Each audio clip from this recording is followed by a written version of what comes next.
Today we're going to take our 3-cylinder 719cc turbocharged intercooled Saturn coupe back to the fuel economy route and see if recent changes that we made affect the fuel economy.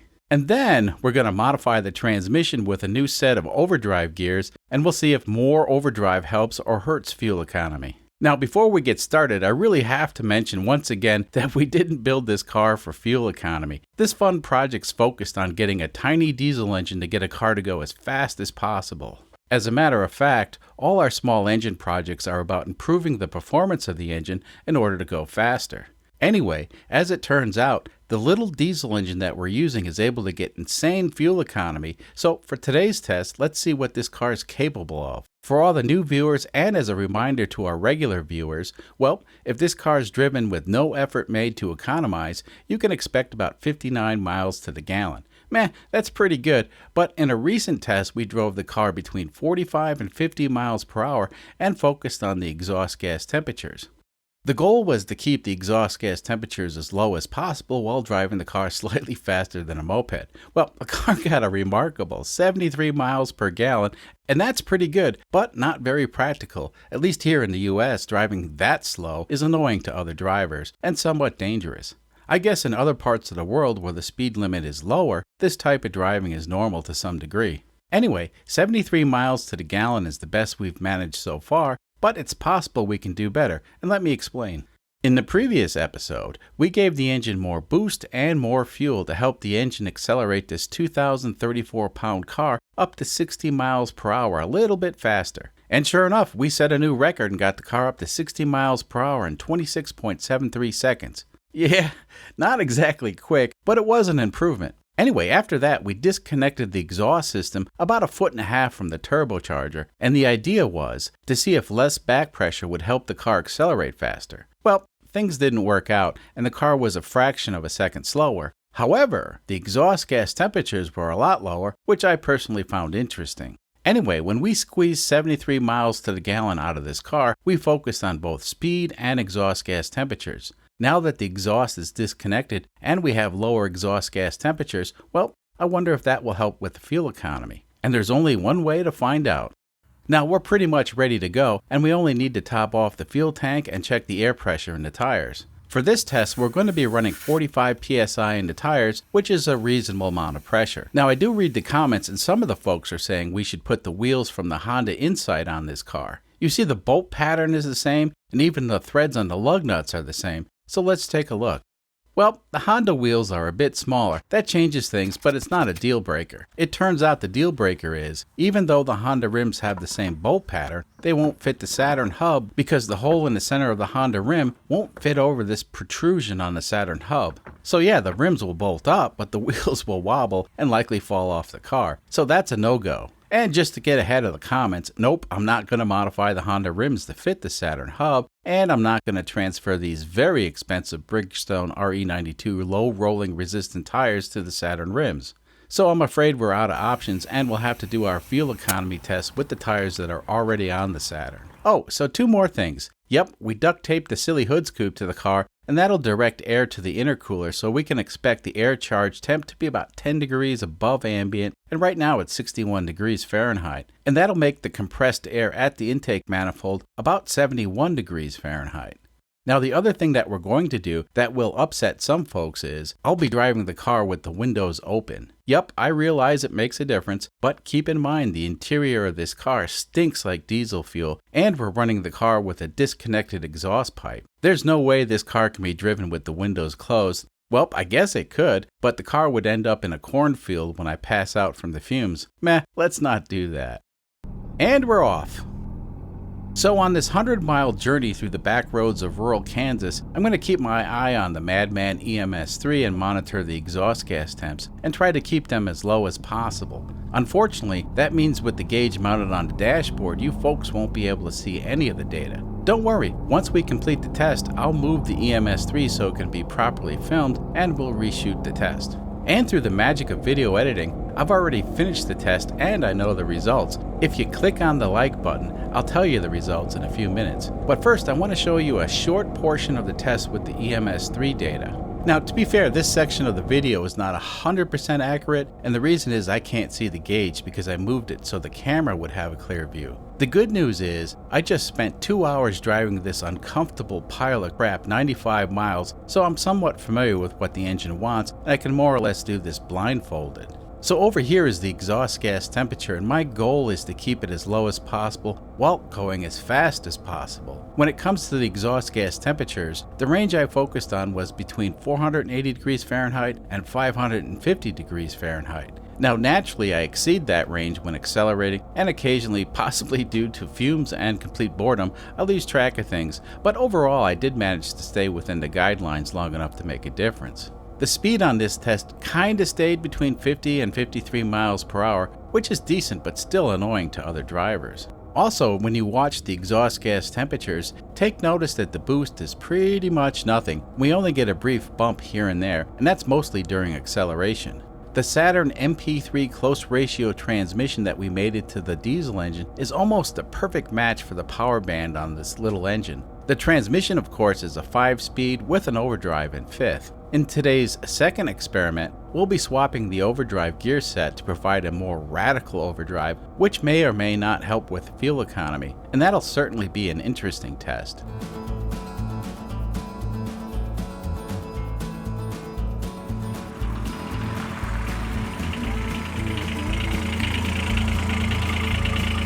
Alright, and we're back. And now it's time to refill the 4-gallon fuel tank and figure out how much fuel we consumed. Now, in the previous fuel economy video, some of the folks were saying that I was using off-road or farm diesel fuel, and to that I have to say, well, you need to get your eyes checked. You see, off-road diesel's dyed red, and the fuel that I'm using is kinda yellowish in color, which is clearly regular diesel fuel and not off-road diesel fuel. I have no idea how anyone can mistake yellow fuel for red fuel, but for the record, we only use regular diesel fuel that's available at every gas station nationwide and is intended for street use. Alright, let's see how much fuel we used.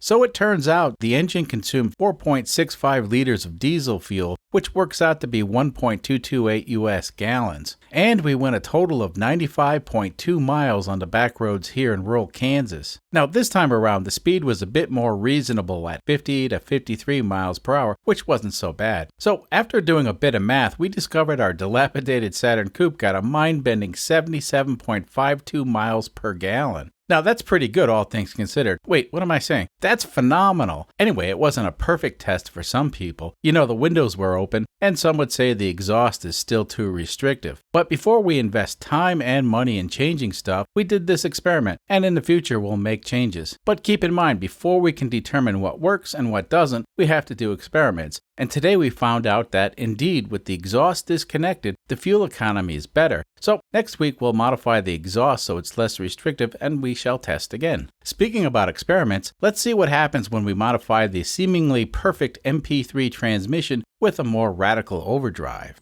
So this is the transmission we'll be harvesting the overdrive gears from. In Saturn talk, this one's known as an MP2 transmission, and the ratios are the same from 1993 to 1997, and this one happens to be a 97. Let's go through the gears and take a look at the ratios. So on this 97 MP2 transmission, it actually has 2 overdrives, one at 4th and one at 5th. This particular transmission was originally installed in the Saturn coupe when it had the gasoline engine. But when we converted the car over to the diesel engine, we decided not to use this transmission, and instead we opted to use the close ratio MP3 transmission. Here, let's have a look at the MP3's ratios. So this is what's known as a close ratio transmission, and if you look at the difference between the ratios from 2nd to 4th gear, they're fairly close together, and this is exactly what we wanted for our little diesel engine. Anyway, as you can see on the MP3, there's only 1 overdrive. I reckon I should mention this, but any ratio that has a decimal in front of it is an overdrive. So in the case of the MP3 transmission, it has 1 overdrive instead of the 2 overdrives found on the MP2. Now in today's experiment, we're going to take the gear set that's used for 5th gear on the MP2 transmission and swap it into the MP3 transmission. So basically 5th gear will go from 0.730 to 0.643.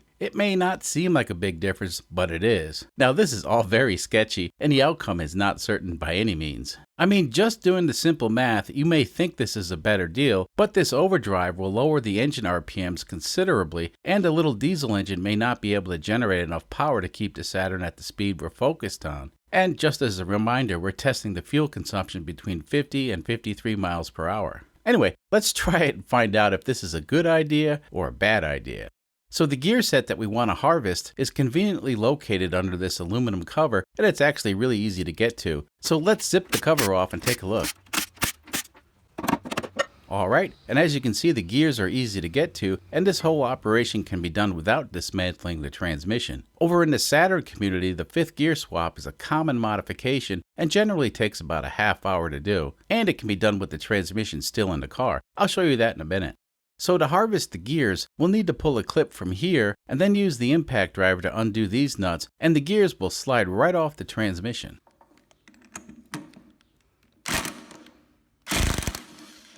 So this is a problem. Since this transmission is not connected to an engine, the gears just spin when I try to undo the nuts holding them in place. Now, this ain't my first rodeo when it comes to transmissions, and the trick I use is to jam a soft piece of metal between the gears. A copper penny works best because it's soft and won't damage the teeth of the gears. Now, copper pennies are kinda hard to find around here, so instead I'm going to use a modern US quarter, which is basically nickel-plated copper.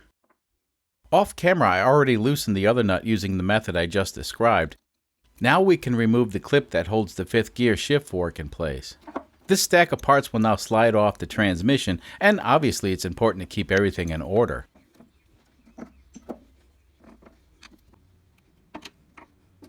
So now we're ready to swap these gears into the MP3 transmission that's in our Saturn coupe.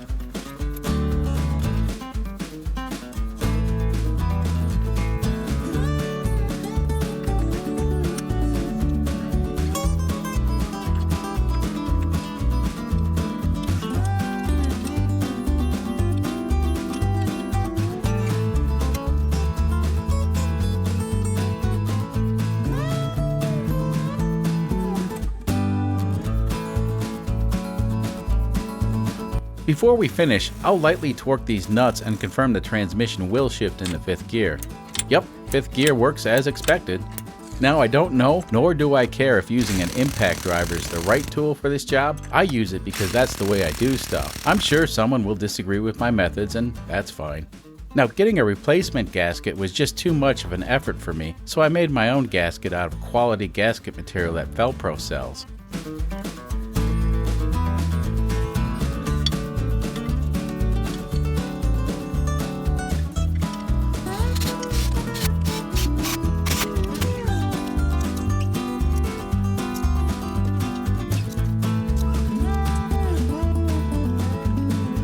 And we're all done. Now the cool thing about Saturns is the manual gearbox actually has a dipstick so you can check the oil level, and if necessary, you can add fluid through the dipstick thingy. Now I've never seen this feature on any other car with a manual transmission. Anybody else know of a manual transmission car with a dipstick on the transmission? Anyway, since we lost a bit of fluid, I'll top off the transmission and then we're ready to take the car out for the fuel economy test. Alright, we're back on the road again. I went ahead and moved the MADMAN EMS3 back to the dashboard because with the different overdrive it's going to be a bit of a challenge to relearn how to drive this car. I think at this point we've put almost 2,000 miles on this car and I'm very familiar with what it can and cannot do. The turbocharger makes this 2,034 pound car accelerate slightly faster than a vintage Volkswagen Beetle. So, fortunately there isn't a lot of traffic today or any other day, and we can more or less take our time getting up to speed. Now in town I have to adhere to the 35 mile per hour speed limit, but once we pass through the speed zone we can dump the transmission into fifth gear and see how the car cruises.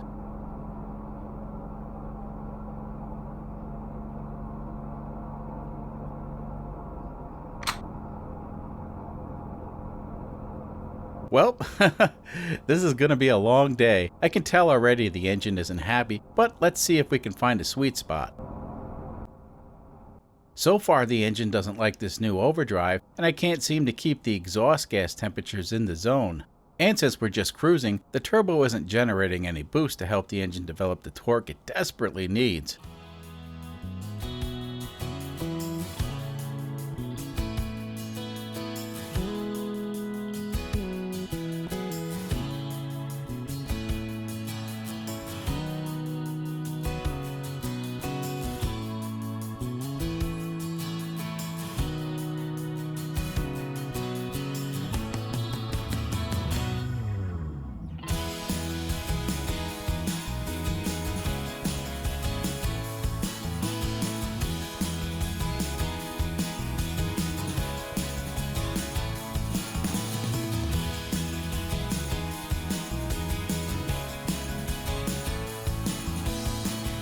Okay, well, after doing some experimentation, I found that the car goes a little bit better if I increase the speed, but the engine still isn't happy overall. Normally we like to go around 100 miles to get a good feel for fuel economy, but after nearly 40 miles we decided to head back to the shop and check on how much fuel the engine consumed.